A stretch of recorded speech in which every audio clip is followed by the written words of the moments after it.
வணக்கம். திசைகளின் 10 மணி செய்திகள். யூசுப் ரவுத்தர் தொடுத்த வழக்கு அன்வாரின் மேல்முறையீட்டில் மார்ச் 4ஆம் தேதி விசாரணை. தனது முன்னாள் உதவியாளர் யூசுப் ரவுத்தர் தமக்கு எதிராக தொடுத்துள்ள வழக்கில் கூட்டரசு நீதிமன்றத்தில் 8 கேள்விகளை முன்வைப்பதற்கு தாம் செய்து கொண்ட விண்ணப்பத்தை நிராகரித்திருக்கும் கோலாலம்பூர் உயர் நீதிமன்றத்தின் முடிவை எதிர்த்து பிரதமர் டத்தோஸ்ரீ அன்வார் இப்ராஹிம் செய்து கொண்டுள்ள மேல்முறையீட்டில் அடுத்த ஆண்டு மார்ச் 4ஆம் தேதி விசாரணை நடைபெறவிருக்கிறது.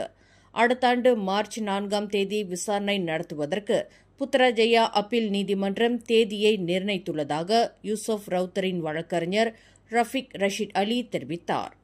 இந்த வழக்கு பொதுமக்கள் நலன் சார்ந்து இருப்பதால் வழக்கை அடுத்த ஆண்டு மார்ச் மாதம் விசாரிப்பதை விட அதற்கு முன்னதாகவே வழக்கை நடத்த முடியுமா என்பது குறித்து அப்பீல் நீதிமன்ற தலைவருக்கு கடிதம் எழுதும்படி தமது கட்சிக்காரர் யூசுப் ரவுத்தர் தங்களுக்கு பணித்திருப்பதாக வழக்கறிஞர் ரஃபீக் ரஷீத் தெரிவித்தார். இதுபோன்ற வழக்குகள் சட்ட அம்சங்கள் சம்பந்தப்பட்டு இருப்பதால் இந்த மேல்முறையீடு மீதான விசாரணை விரைவில் நடத்தப்பட வேண்டும் என்று தாங்கள் கேட்டுக் கொள்ளப் போவதாக ரஃபீக் ரஷீத் குறிப்பிட்டார். முன்னாள் பிரதமரும் பரிகத்தான் நேஷனல் தலைவருமான தான் ஸ்ரீ முஹிதீன் யாசின் உடல் ஆரோக்கியமாக இருக்கிறார் என்று பர்சத்து கட்சியின் பொதுச் செயலாளர் டத்தோஸ்ரீ அஸ்மின் அலி தெரிவித்துள்ளார். பர்சத்து கட்சியின் தலைவருமான தான் ஸ்ரீ முஹிதீன் இவ்வாரத்தில் கட்சியின் 8வது ஆண்டு கூட்டத்தை தலைமையேற்று வழி நடத்துவார் என்று அவர் குறிப்பிட்டார். போதைப்பொருள் கடத்தல் கும்பலுடன் தொடர்பில் இருந்ததாக சந்தேகத்தின் பேரில் மலேசிய ஊழல் தடுப்பு ஆணையமான SPRM-இனால் கைது செய்யப்பட்டுள்ள ராணுவ படையைச் சேர்ந்த உயர் அதிகாரி பணியிடை நீக்கம் செய்யப்பட்டுள்ளதாக தற்காப்பு அமைச்சர் காலித் நோர்டின் தெரிவித்தார். அந்த உயர் அதிகாரி மீதான விசாரணை முடிவு தெரியும் வரையில் அவர் பணியிடை நீக்கம் செய்யப்பட்டுள்ளதாக அவர் குறிப்பிட்டார். ராணுவ படையின் உளவுத்துறையைச் சேர்ந்த அந்த அதிகாரியின் பணியிடை நீக்கத்தினால் உளவுத்துறை நடவடிக்கைகள் பாதிக்கப்படாமல் இருப்பது எல்லா நிலைகளிலும் உறுதி செய்யப்படும் என்று அமைச்சர் குறிப்பிட்டார்.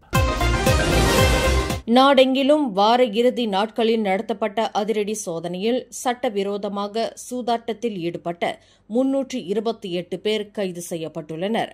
கடந்த ஆகஸ்ட் 30 மற்றும் 31 ஆகிய தேதிகளில் நாடெங்கிலும் 395 பொழுதுபோக்கு மையங்களில் நடத்தப்பட்ட சோதனையில் முறையான அனுமதியின்றி அங்கு சூதாட்டம் நடந்தது கண்டறியப்பட்டுள்ளது. இதுகுறித்து புக்கிடமான் குற்றப்புலனாய்வுத்துறை இயக்குநர் M. குமார் கூறுகையில், பொழுதுபோக்கு மையங்கள் என்ற பெயரில் லாட்டரி டிக்கெட்ஸ் விற்பனை, இணைய சூதாட்டம் உள்ளிட்டவைகள் நடத்தப்பட்டு வந்திருப்பதாக தெரிவித்தார். இதனையடுத்து அதனை நடத்தி வந்தவர்களில் 286 ஆண்களும் 42 பெண்களும் பல்வேறு இடங்களில் கைது செய்யப்பட்டிருப்பதாகவும் M. குமார் குறிப்பிட்டுள்ளார். கோலஸ்லாங்கூர் பஸ்தாரி ஜயா புக்கேட் பாடோங் தோட்டத்தில் உள்ள ஒரு கோவிலில் நடைபெற்ற திருவிழாவின் போது ஆகாயத்தை நோக்கி துப்பாக்கி வேட்டை கிளப்பிய நபரை போலீசார் கைது செய்தனர். நேற்று திங்கட்கிழமை நிகழ்ந்த இந்த சம்பவம் தொடர்பில் ஸ்லாங்கூர் மாநில போலீஸ் தலைமையகத்தின் D9 பிரிவு கோலஸ்லாங்கூர் குற்ற புலனாய்வுத்துறை போலீஸ் பிரிவு மேற்கொண்ட தேடுதல் வேட்டையில் அந்த நபர் நேற்றிரவு 8 மணியளவில் பட்டாலிங் ஜயாவில் கைது செய்யப்பட்டார்.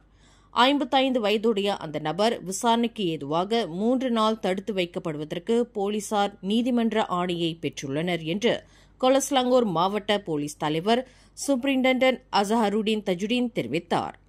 கோவிலுக்கு அருகில் பிற்பகல் 3:50 மணியளவில் அந்த நபர் வானை நோக்கி துப்பாக்கி வேட்டை கிளப்பிய காட்சியைக் கொண்ட காணொலி ஒன்று சமூக ஊடகங்களில் வைரலானதைத் தொடர்ந்து இது தொடர்பாக போலீஸ் புகார் பெற்றதாக அவர் குறிப்பிட்டார்.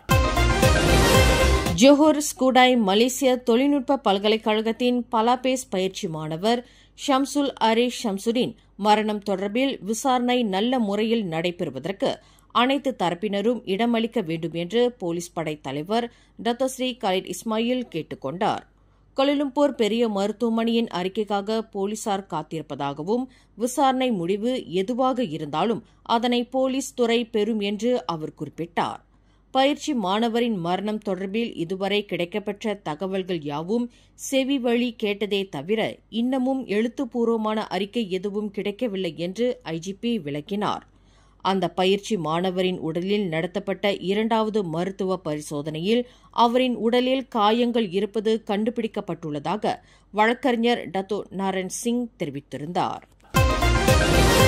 பள்ளி ஒன்றின் மண்டபத்தை சீரமைக்கும் பணிக்கு உதவி கொண்டிருந்த ஆடவர் ஒருவர் மின்சாரம் தாக்கி உயிரிழந்தார். இச்சம்பவம் நேற்று திங்கட்கிழமை காலை 9:53 மணியளவில் ஜோஹர் முவார் ஜாலான் சயாங்கில் நிகழ்ந்தது. 53 வயதுடைய அந்த நபர் மின்சாரம் தாக்கி முதல் மாடியிலிருந்து கீழே தூக்கி எறியப்பட்டதாக நம்பப்படுகிறது. அந்த நபருக்கு அவசர சிகிச்சை அளிக்க வந்த சுல்தானா ஃபாத்திமா நிபுணத்துவ மருத்துவமனையின் மருத்துவக் குழுவினர் அவர் இறந்துவிட்டதை உறுதி செய்தனர். கைகலப்பு தொடர்பான விசாரணையை தொடராமல் இருப்பதற்கு கைமாறாக 8000 ரிங்கெட்டை லஞ்சமாக பெற்றதாக நம்பப்படும் ஒரு போலீஸ் அதிகாரி உட்பட 3 வரை கோலாலம்பூர் லஞ்ச ஊழல் ஆணையமான SPRM கைது செய்துள்ளது.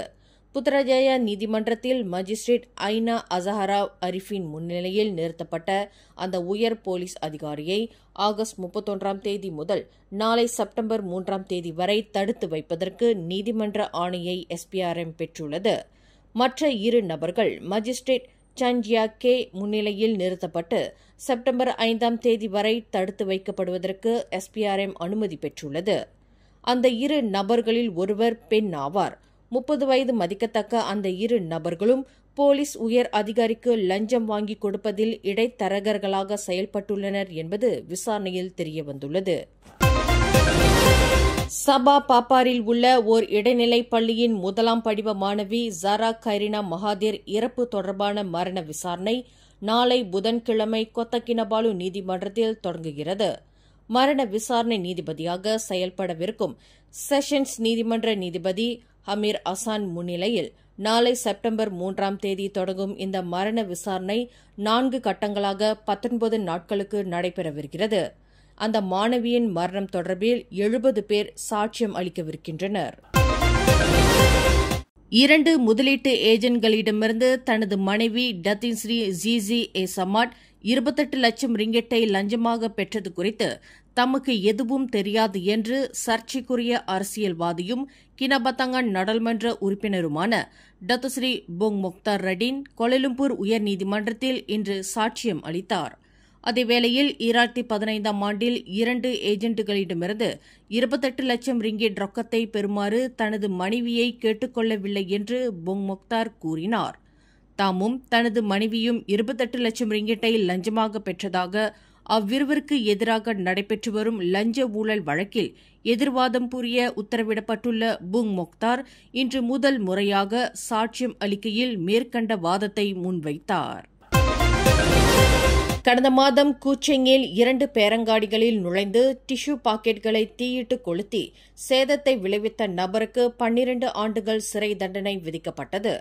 கார் கழுவும் பணியாளரான 33 வயது ரிசாம் ஜவாவி என்ற அந்த நபர் கடந்த ஆகஸ்ட் 17ஆம் தேதி கோத்தா சந்தோசாவில் உள்ள பேரங்காடி ஒன்றுக்கும் பின்னர் ஆகஸ்ட் 21ஆம் தேதி பத்துக்காவாவில் உள்ள பேரங்காடி ஒன்றுக்கும் தீயிட்டு சேதத்தை விளைவித்ததாக குற்றச்சாட்டில் தெரிவிக்கப்பட்டது.